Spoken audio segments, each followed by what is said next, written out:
My grandfather passed away early on a Thursday morning, just a few days before his 83rd birthday.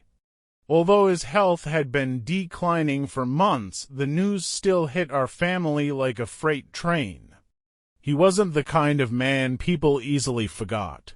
For decades, he had been the heart of our family, the one everyone turned to for advice, a helping hand, or simply a good story. Growing up, I probably spent more time at his house than at my own. He taught me how to ride a bike, plant fruit trees, and fix things with my own hands instead of paying someone else to do it.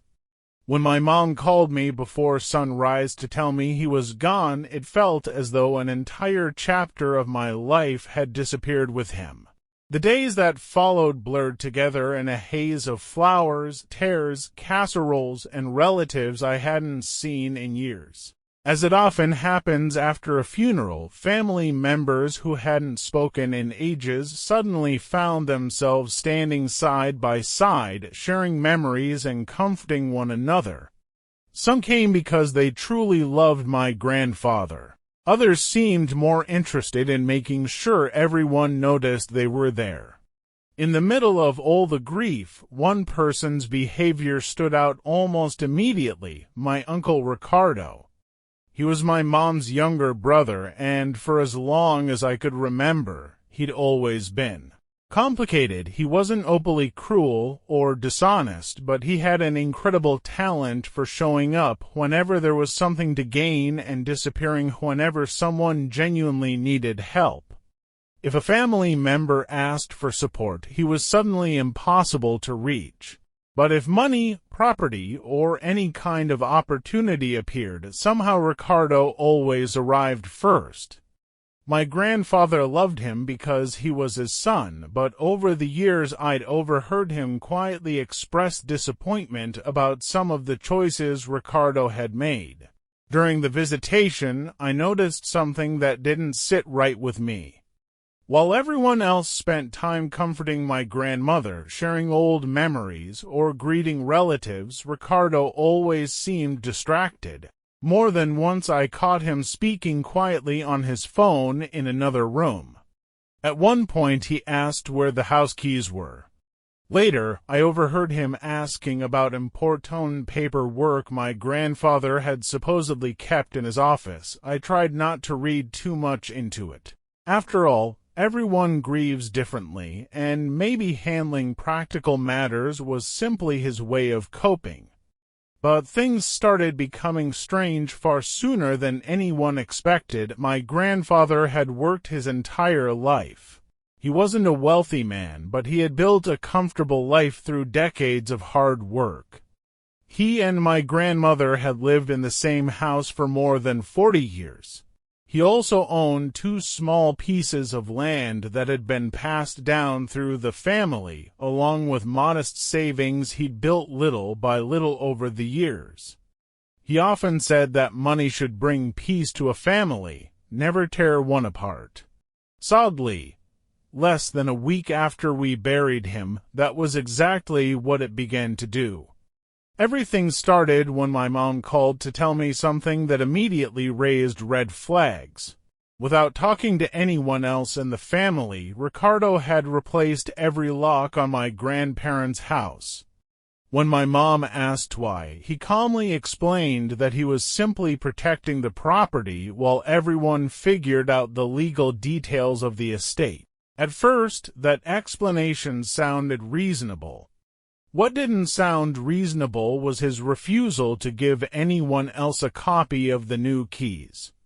From that day forward, he behaved as though the house already belonged to him. He came and went whenever he pleased, made decisions without asking anyone, and became irritated every time someone questioned what he was doing.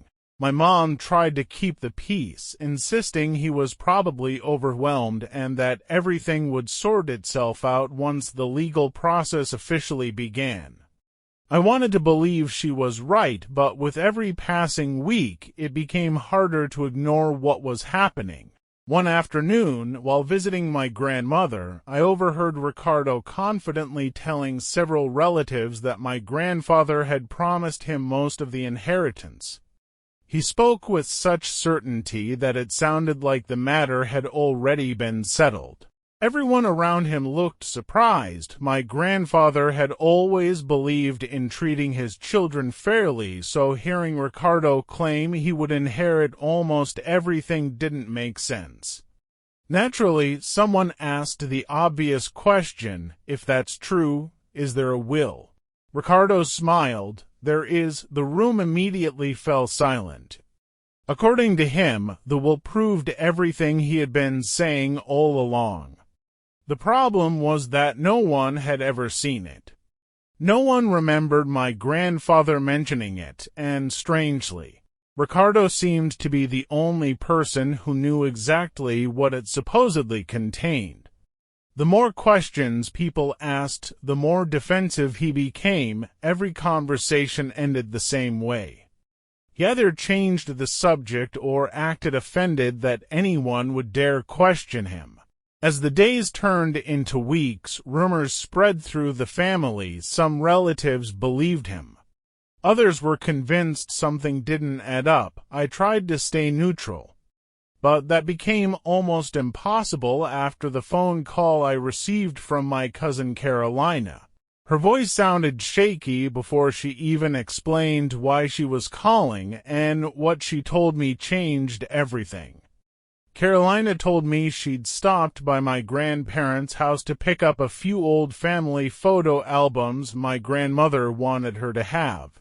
While looking through the study, she noticed several drawers had been left completely empty. These weren't ordinary drawers. My grandfather had always kept important paperwork, their property deeds, land records, tax documents, insurance policies, and contracts he'd carefully organized over the years. At first, she assumed someone had moved everything to a safer place. But after searching every room in the house, she realized the documents hadn't been relocated. They were simply gone. The news immediately unsettled me.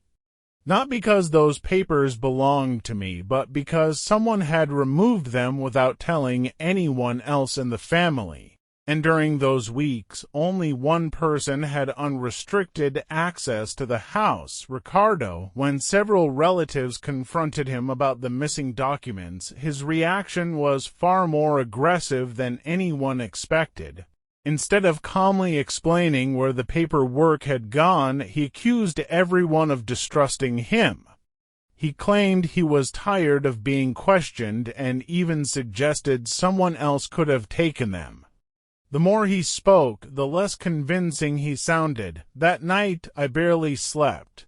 For the first time, I found myself wondering if something far more serious was happening behind the scenes, and I had no idea how right I was. Over the next several days, I tried focusing on work, but my mind kept drifting back to those missing documents. It wasn't just the papers themselves that bothered me, it was Ricardo's reaction. Innocent people usually try to clear up misunderstandings. Ricardo seemed offended that anyone had dared question him in the first place. That Saturday, I decided to visit my grandmother. Since losing my grandfather, she'd aged almost overnight. I found her sitting on the front porch where they used to drink coffee together every afternoon. We talked about everyday things for a while, but eventually the conversation turned to the one subject everyone in the family was trying to avoid. The inheritance. She let out a long sigh before speaking. She told me she was exhausted by all the arguments and said my grandfather would have been heartbroken if he'd seen what was happening to the family he had spent his entire life trying to hold together. Then she mentioned something that immediately caught my attention. About 3 months before he passed away, my grandfather had gotten into a heated argument with Ricardo. According to my grandmother, it was one of the very few times she'd ever seen him truly angry. She hadn't heard every word, but she remembered hearing him say he was tired of lies and would never allow anyone to take advantage of the family after he was gone. Those words sent a chill down my spine. They didn't sound like the words of a man planning to leave nearly everything to one son. They sounded like someone who no longer trusted him. That same evening, I called my mom and told her what Grandma had shared with me. After a long silence, she admitted she'd been having doubts too. Ricardo had been acting strangely for weeks. He kept pushing everyone to speed up the legal process and repeatedly encouraged family members to sign paperwork without taking the time to read it carefully. Thankfully, no one had signed anything. That conversation marked the first time we openly admitted there might actually be a serious problem. Up until then, everyone had been trying to avoid conflict, hoping things would eventually sort themselves out on their own.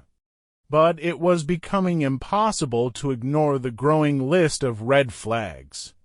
2 weeks later, I received a phone call from a number I didn't recognize. It was an attorney. He explained that he was reviewing documents related to my grandfather's estate and needed to speak with me in person. There was something about his tone that instantly told me this wasn't going to be a routine conversation. 3 days later, I arrived at his office and realized I wasn't the only family member he'd invited. My mom was already there, along with Carolina, 2 of my uncles, and, to my surprise, Ricardo himself. The moment he walked into the conference room, I noticed something different. For the first time since my grandfather's funeral, he looked nervous. The attorney began by explaining the legal process surrounding the estate before moving on to the real reason for the meeting. He said his office had discovered several inconsistencies in documents that had recently been submitted. The room immediately fell silent. According to him, multiple signatures, supposedly belonging to my grandfather, showed significant differences from verified documents he had signed over many years. Ricardo was the first to respond. He shrugged and claimed older people often changed the way they signed their names. Maybe my grandfather's handwriting had simply changed during his final months.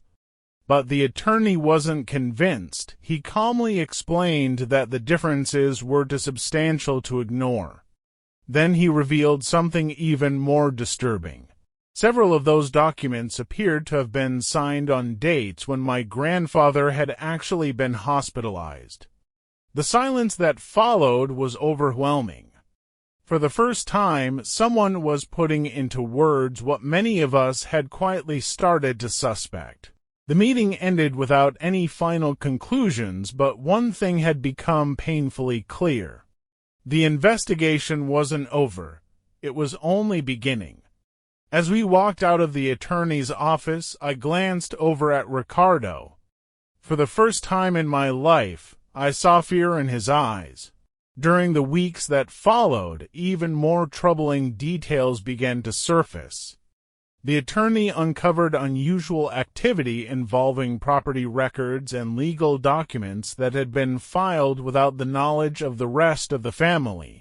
The deeper the investigation went, the clearer it became that someone had been trying to gain control of my grandfather's estate before the legal process had even been completed.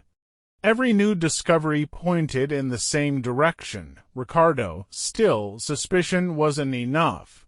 We all knew that if we wanted the truth, we needed undeniable proof. Without it, everything would remain nothing more than accusations and assumptions. None of us expected that proof to appear in the most ordinary way imaginable. It happened on a quiet afternoon while I was helping my grandmother sort through some of my grandfather's belongings. She had decided it was finally time to donate a few of his old tools and personal items to a local church. At first, the task felt almost therapeutic.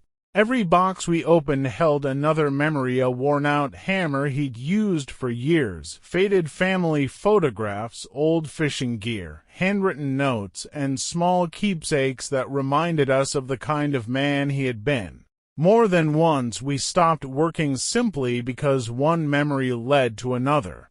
We laughed about stories I'd almost forgotten, and for a few brief moments it felt as though Grandpa was still with us. Then everything changed. Tucked away on the very top shelf of an old wooden cabinet in his workshop sat a small metal box covered in years of dust. It looked so ordinary that most people would have ignored it without a second thought. Even my grandmother frowned when she saw it. "I don't even remember that being there," she said quietly. Neither did I. I carefully climbed onto a chair and brought the box down. It felt heavier than I expected. At first, I assumed it probably contained old screws, rusty nails, or forgotten tools.